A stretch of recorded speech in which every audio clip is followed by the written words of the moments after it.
नमस्कार, फाइटर समाचार में आपका स्वागत है। पेश आज 15 नवंबर शाम 7 बजे राजस्थान की खास खबरें। इस साल उत्तर पश्चिमी रेलवे के लगभग 715 कर्मचारी और उनके परिवार को दीपावली पर दोगुनी खुशी मिली है।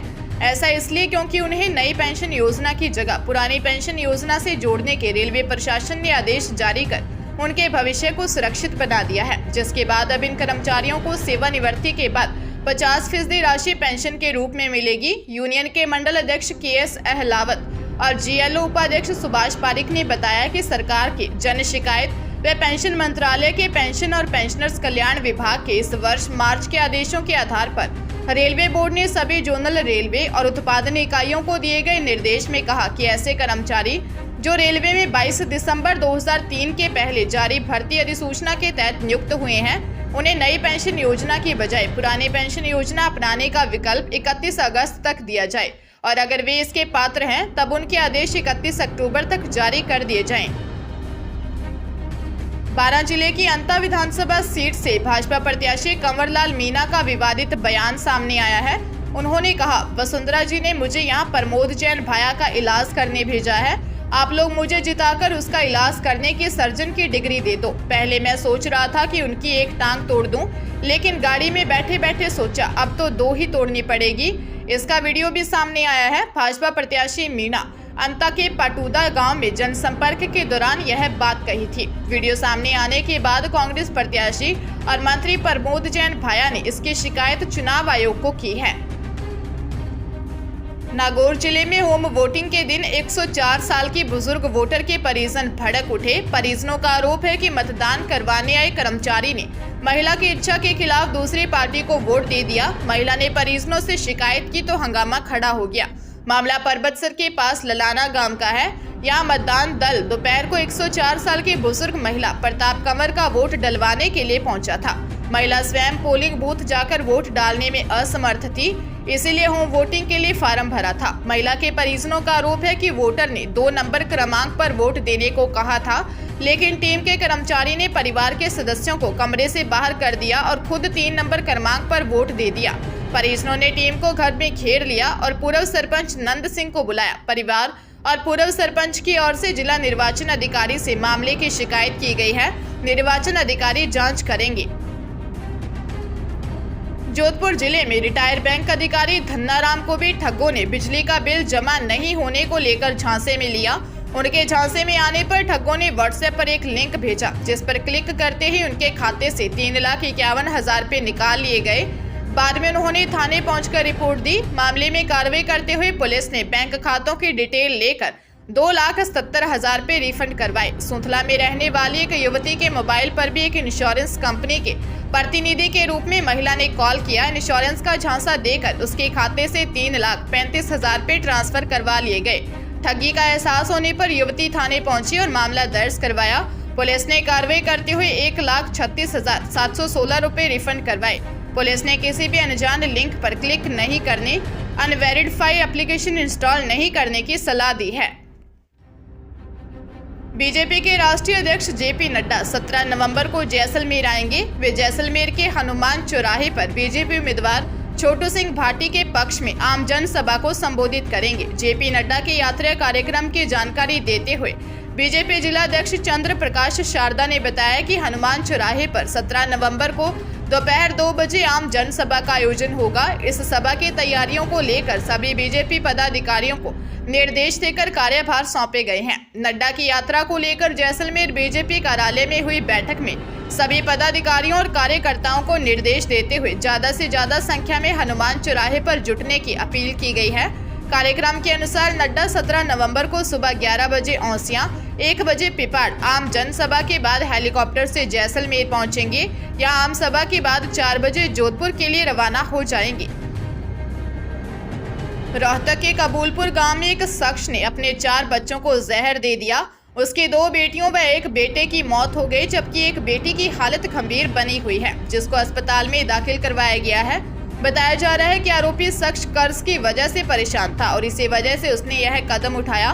मामले की शिकायत पुलिस को दे दी। पुलिस ने आरोपी सुनील के खिलाफ हत्या सहित अन्य धाराओं के तहत मामला दर्ज करके जांच शुरू की। कबूलपुर निवासी सुमन ने पुलिस को दी शिकायत में बताया, कि वह मजदूरी करती है और उसका पति फर्नीचर का काम करता है। सुबह पति काम पर चला गया था, वह भी चारों बच्चों को घर पर छोड़कर काम पर चली गई। उसे सूचना मिली थी कि बच्चों की तबीयत खराब होने के कारण अस्पताल में भर्ती करवाया है।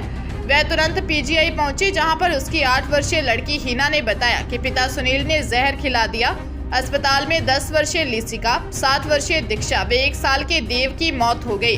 पुलिस हत्यारे पिता की तलाश कर रही है।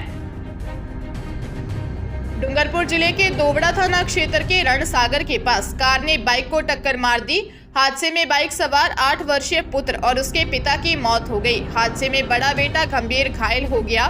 घायल बेटे को अस्पताल में भर्ती करवाया गया है। पुलिस ने बताया कि उदयपुर जिले के ढिकवास निवासी दिनेश पुत्र शिवनाथ ने दी रिपोर्ट में बताया कि उसका 30 वर्षीय भाई रविंदर रावल अपने 2 बेटों के साथ बाइक पर डूंगरपुर जिले के शेषपुर अपने ससुराल जाने के लिए निकला था। इस दौरान रणसागर के पास रात को एक तेज रफ्तार कार ने उनकी बाइक को टक्कर मार दी।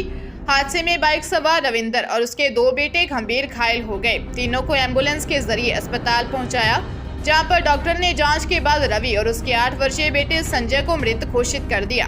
पुलिस ने मामला दर्ज कर जांच शुरू कर दी है। टोंक जिले के दूनी थाना क्षेत्र में क्रूजर जीप की टक्कर से बाइक सवार 2 युवकों की मौत हो गई।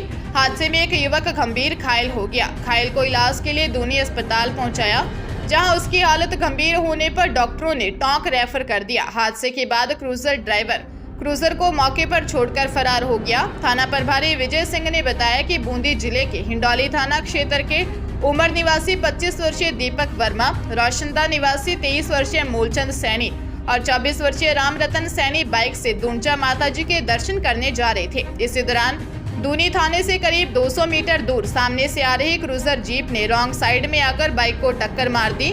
इससे दीपक की मौके पर ही मौत हो गई, जबकि मूलचंद और राम रतन गंभीर घायल हो गए। तीनों को दूनी अस्पताल ले गए, जहां दीपक को मृत घोषित कर दिया। मूलचंद की हालत गंभीर होने पर उसे जयपुर रेफर कर दिया, जहां इलाज के दौरान उसकी मौत हो गई।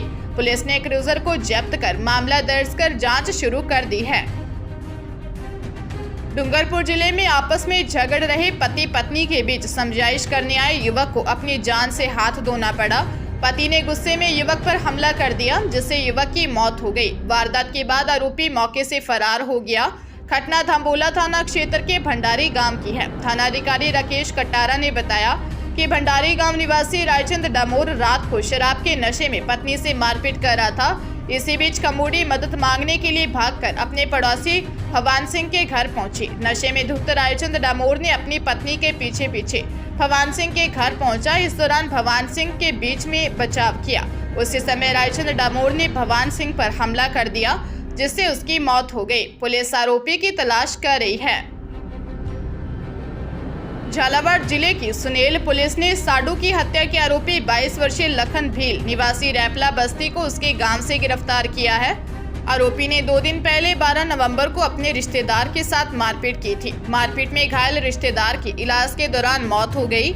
सीआई रमेश चंद ने बताया कि पुलिस के अनुसार घायल 35 वर्षीय नारायण लाल निवासी बिंदा झालावाड़ हाल उमटिया धर्मशाला के पास निवासी ने दर्ज रिपोर्ट में बताया कि वह घर के बाहर बैठा था, तभी वहां पर मेरे ससुर पूरीलाल भील निवासी कांदल खेड़ी और मेरा साडू लखन भील निवासी रैपला थाना बकानी दोनों आए तथा दोनों ही शराब के नशे में थे। तब हम बैठकर बातें कर रहे थे। मैंने मेरे साडू लखन को परिवार की बातों को लेकर समझाया तो उसने मुझे गाली गलौज की। लखन ने सिर पर हथियार से हमला कर दिया। इलाज के दौरान नारायण भील की मौत हो गई थी। सिरोही जिले के बरलूट थाना क्षेत्र में जवाल और बरलूट के बीच सड़क पर बने स्पीड ब्रेकर के कारण बाइक अनियंत्रित हो गई।